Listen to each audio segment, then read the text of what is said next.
본격적인 논고에 앞서 장기간 걸친 심리와 다수의 공판기일을 통하여 실체적 진실의 규명에 최선을 다해주신 재판부의 노고에 깊은 경의를 표합니다. 아울러 이 사건 수사와 재판을 엄중한 시선으로 지켜봐 주신 국민 여러분들께도 감사의 말씀 드립니다. 먼저 피고인 박성재에 대한 구형 의견 진술하겠습니다. 법무부 장관은 국가의 법질서를 수호하고 국민의 기본권을 보호하는 최고 책임자입니다. 이와 같은 권한은 오직 헌법과 법률의 테두리 안에서만 행사되어야 하며 그래야만 정당성을 가질 수 있습니다. 그러나 피고인은 윤석열이 비상계엄의 허울을 쓰고 내란을 일으킨 2024년 12월 3일 밤 자신에게 부여된 막중한 권한을 헌법 수호에 사용하지 않았습니다. 도리어 윤석열의 비상계엄을 수단으로 한 범죄가 성공할 수 있도록 적극적으로 부안회동하면서 내란을 정당화하고 절차적으로 뒷받침하는 데 앞장섰습니다. 윤석열이 이른바 2분 국무회의를 마치고 비상계엄 선포를 위해 나간 뒤 참석자 명단을 적고 서명을 받아야 한다고 가장 먼저 말한 사람이 바로 피고인입니다. 이날 국무회의는 법정 요건을 갖추지 못했음은 물론 윤석열의 비상계엄 선포가 헌법적 법률적 요건을 철저히 결여한 불법적 행위임을 인지하고 있던 피고인은 그럼에도 사후적으로 합법의 외양을 갖추어 국민을 기망할 수 있도록 법기술적 아이디어를 제공하였습니다. 나아가 피고인은 법무부 실무진에 지시하여 윤석열의 비상계엄 선포가 불가피할 뿐만 아니라 정당한 것이라고 강변하는 내용의 문건을 작성하도록 하였고, 이를 비상계엄 선포 다음 날인 12월 4일 이른바 안가 모임에 앞서 보고받았습니다. 내란의 사후 정당화를 위해 비상계엄의 불법성을 세탁하는 데 주도적으로 나선 것입니다. 둘째, 성공한 내란을 위하여 반대 저항 세력을 탄압할 인적 물적 기반을 준비하였습니다. 피고인은 이른바 2분 국무회의가 끝나자 신속히 과천 법무부 청사로 이동하는 차량 안에서 출국 금지팀을 비상대기하도록 지시하는 등 윤석열의 지시사항을 조치하면서 간부회의를 소집하였습니다.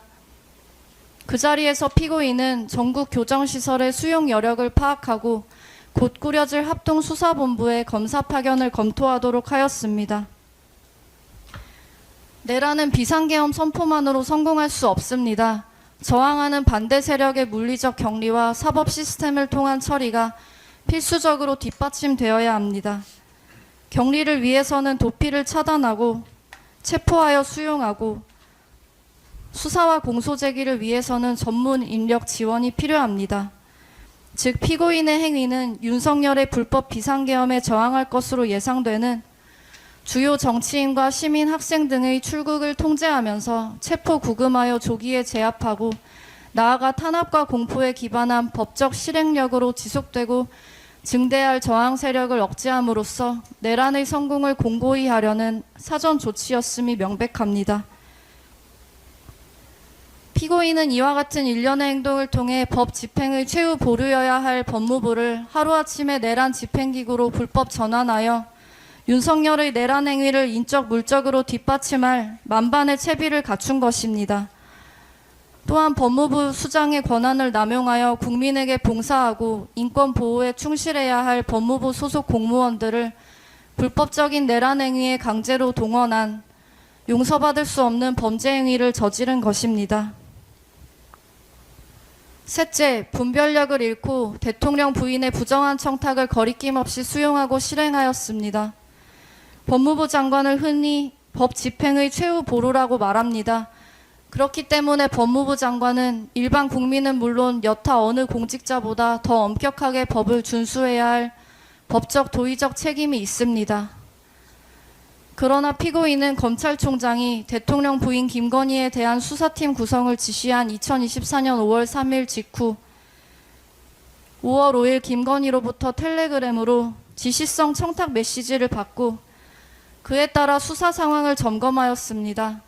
피고인은 2024년 5월 1일 신임검사 인관식에서 검찰은 국민 위에 군림하는 기관이 아니고 특정 인물이나 단체를 위해 일하는 기관도 아닙니다라고 말한 바 있습니다.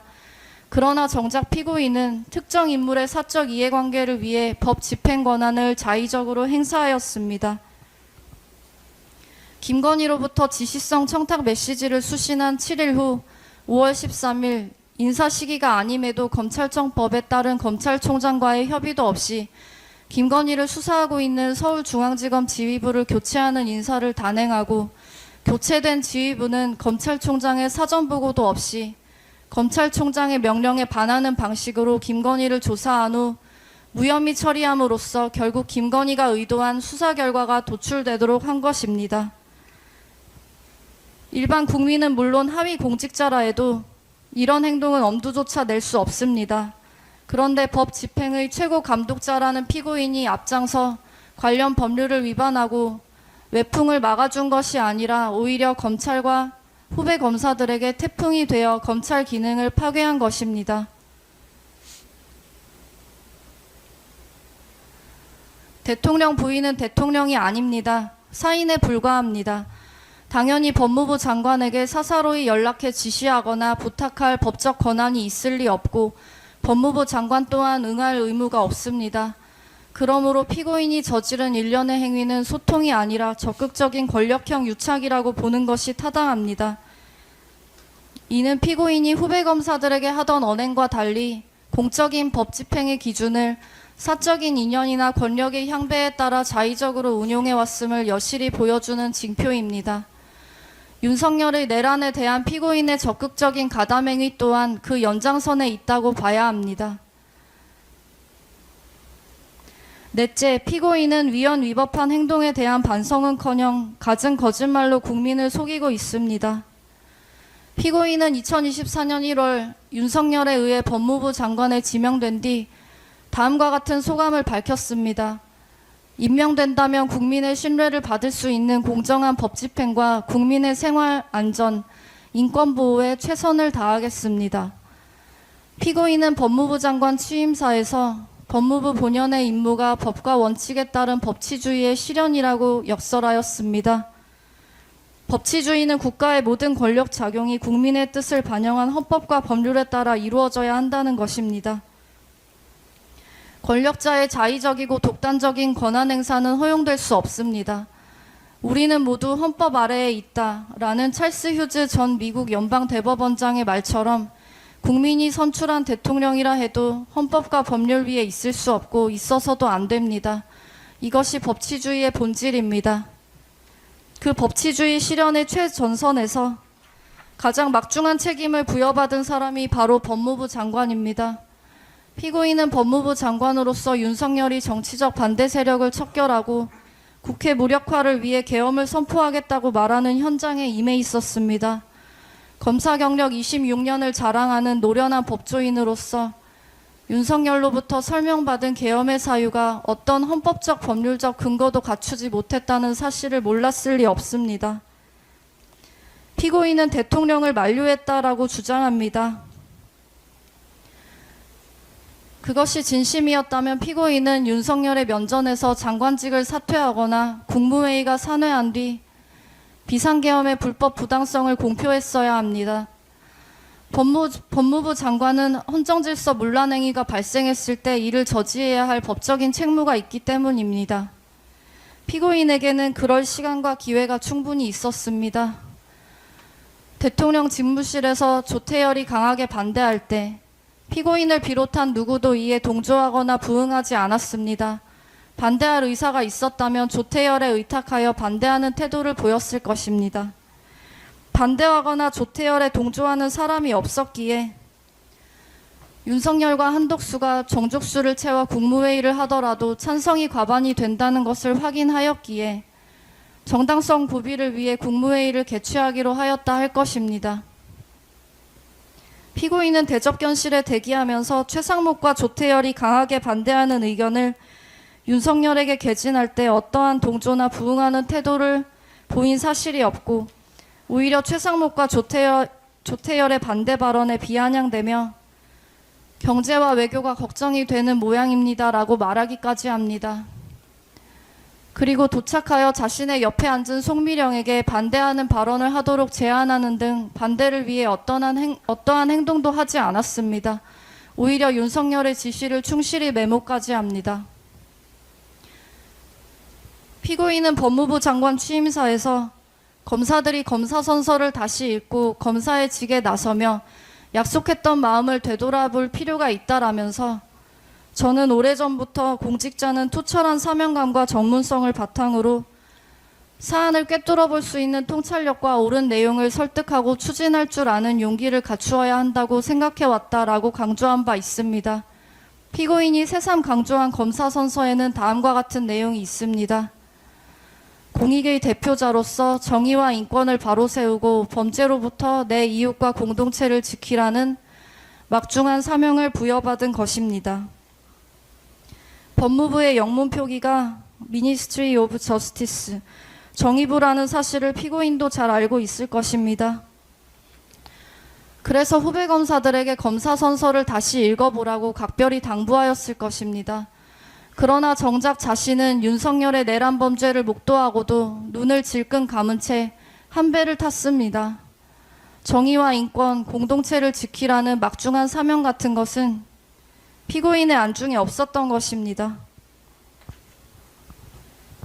피고인은 국무회의가 끝나기 무섭게 과천 법무부 청사로 곧장 달려가 심야 간부회의를 소집하고 내란의 구체적 실행을 뒷받침할 만반의 준비 태세를 갖추라고 조목조목 지시하였습니다.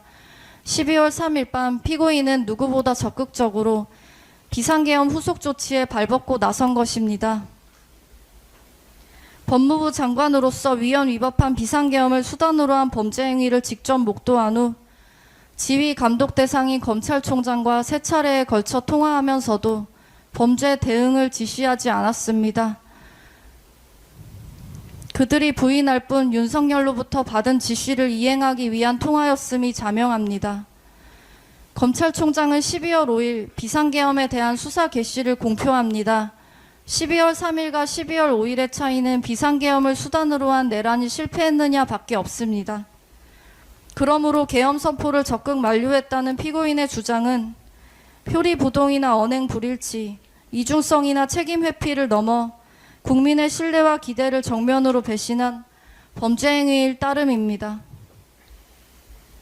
우리 국민은 암울한 현대사를 통해 국가 권력을 무력으로 찬탈한 권위주의 정부가 실질적인 민주주의를 파괴하면서도 법의 외피만 빌려 독재를 민주정인 양 정당화한 사례를 익히 보아 잘 알고 있습니다. 그때마다 이를 정당화하고 국민을 속인 노련한 법기술자들이 있었음은 주지의 사실입니다. 피고인도 윤석열의 내란 과정에서 충실한 집행관이 되기를 자청하였습니다. 피고인이 실행에 옮긴 일련의 행위는 윤석열의 내란 범죄에 합법의 가면을 씌워주기 위한 대국민 기망행위입니다. 법을 내란의 도구로 전락시킨 전형적인 권력 남용이며 우리 국민이 수십 년간 피땀 흘려 쌓아 올린 법치주의에 대한 정면 도전입니다. 그럼에도 피고인은 이 재판이 진행되는 내내 일말의 반성조차 내보인 바 없습니다. 그 대신 법령에 따른 정상적인 장관의 업무라는 부끄럼과 염치도 없는 파렴치한 변명으로 일관하였습니다. 검찰 사무를 관장하는 법무부 장관의 소임을 망각한 피고인의 공소제기 범죄 사실과 같은 행태는 작금의 검찰청 폐지에 이른 요인 중 하나로 평가될 것입니다. 피고인과 같이 법의 이름으로 법을 파괴하는 법기술자에게 경종을 울리기 위해 엄중한 법의 심판을 내려주시길 요청합니다. 피고인 박성재에게 징역 20년을 선고해 주시기 바랍니다.